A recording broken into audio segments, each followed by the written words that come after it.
So it is international break, and with international break, it seems like the rumour mill is well and truly in motion. And the latest player that it seems to be surrounding is Ibrahima Konaté. So obviously, it is known that he's only got a year left in his contract, and there's plenty of speculation going on about him potentially joining Real Madrid on a free.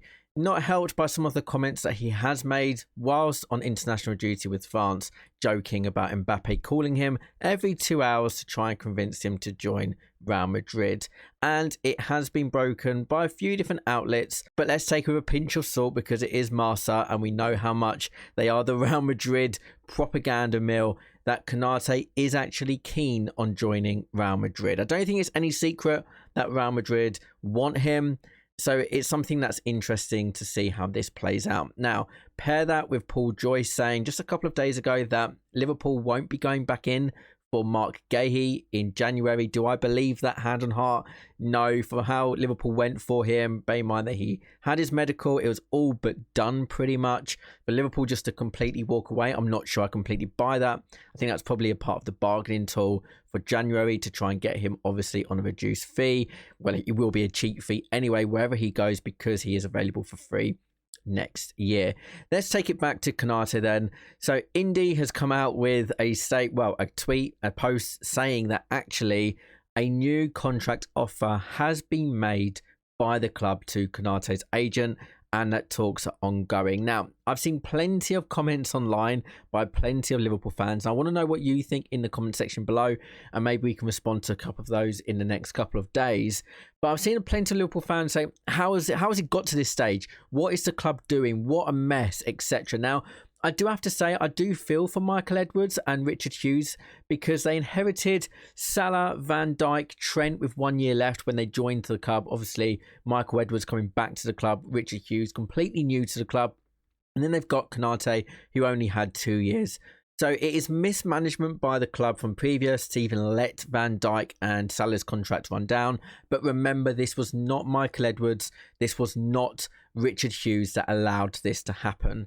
Now, personally, the way that I feel about this is that players with 2-3 years left of their contract, talk should take place. And if a deal can't be signed, even if that 2 years turns into 3 years or 3 years turns into 4 years, then I absolutely think then they need to be replaced, sold, whatever the situation is. I know that's easier said than done. Now, personally, what I was really looking forward to with Marc Guéhi joining, it's a World Cup year, so you've got Marc Guéhi, who's going to be fighting for an England place. You've got Konaté fighting for a French place. And obviously that is a very contested and heated spot for France. There are plenty of good French centre-backs that are competing for those centre-back positions.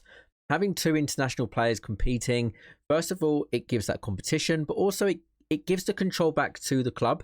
With Konaté being able to sign for Real Madrid on a free, it at least gives that control back to the club that actually, they've got a replacement. They've got Marc Guéhi. They've got Leone, the youngster, coming through. They've got Gomez, who is an incredible squad player. I love Gomez, and if he stayed injury free, I actually think he'd be our main centre back. Well, I say main centre back. He'd be our starting centre back with Virgil van Dijk. Let's not forget how good he was in 2018-19, playing 34 of the 38 league games that won us our league title under Jurgen Klopp. He was unbelievable that season. Unbelievable that season.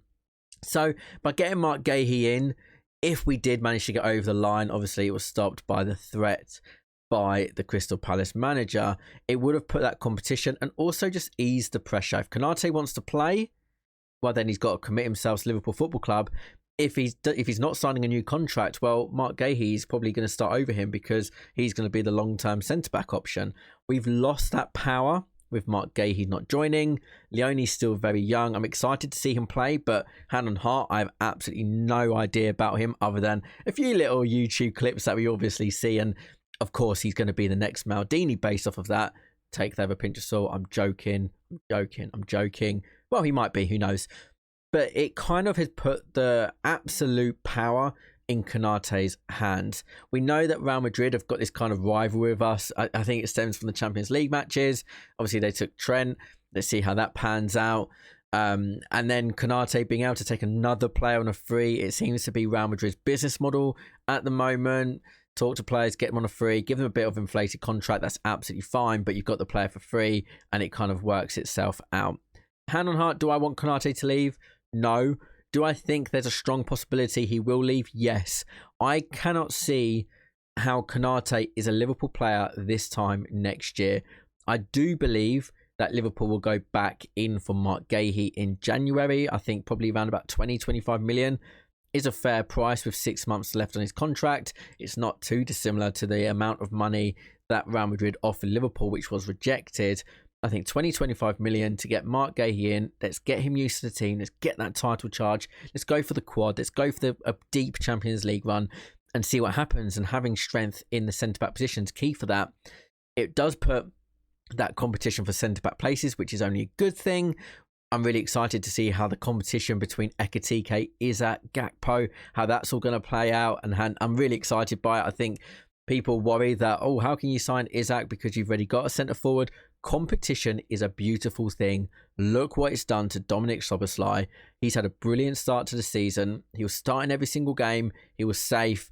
Now we've got Florian Wirtz. He's come in and look at the shift. I mean, I always backed Szoboszlai. I really rate him.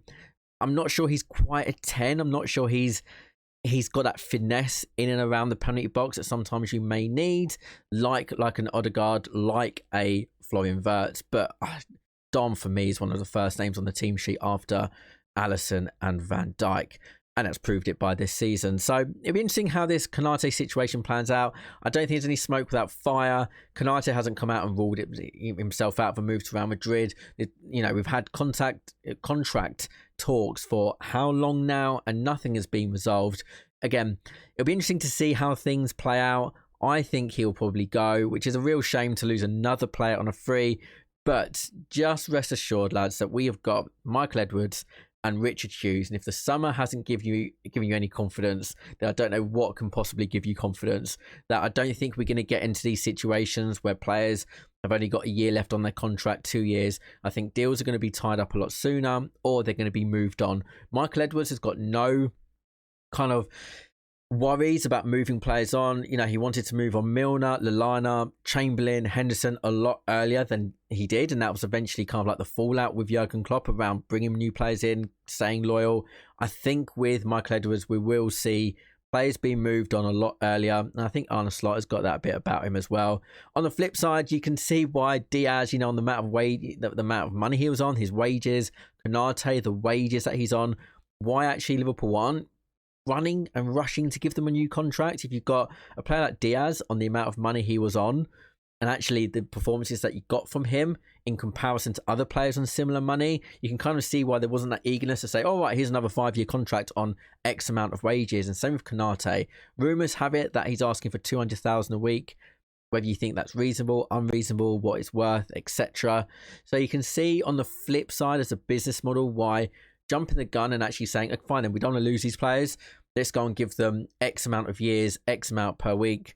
But then performances dip or they get an injury, etc. You can see kind of like that risk management. It's a lot more complicated than let's just give them what they want, 200k a week, for the next 5 years. If you do that X amount of times, all of a sudden you haven't got the money there to bring in new players and you get a bit stuck. So, like I said, I'll be really interested to know how you feel. Let's head back to the normal reality. International break is almost over, thank goodness, so we can get back to normal. So there will be a video coming up in the next couple of days previewing and getting hyped about Burnley versus Liverpool. Obviously Liverpool 9 wins, I wish, 3 wins out of 3, 9 wins, top of the league, loads of hype. And we have got Alexander Isak, who is going to be obviously in the squad for Burnley as well. He played about 15 minutes for Sweden. I thought he was going to get more minutes for Sweden in the international break, but he didn't. But if you saw the performances of the other Swedish players just down the road in London, a certain Gyökeres, then I think Isak will get plenty of game time next time there's an international break. But lots to get excited about, lots to discuss ahead of Burnley Liverpool. If you are new and you want to stay up to date with some Liverpool news and you want someone that's just going to be a bit more real, I'm not here to clickbait, I'm not here to get reactions, just a normal lad who goes to games as often as he can, just wants to talk about Liverpool, bring you some slightly different content, and that would definitely be the case. Now I've got my new PC, get in there, and I've got my setup as you can see behind. So when the game happens against Burnley, there'll be plenty of good analysis coming out, hopefully that you can enjoy. That's in a bit of a different format to what other people are doing. So like and sub if you are new. Let me know what you feel about the whole Konaté situation, and I'll see you very, very soon.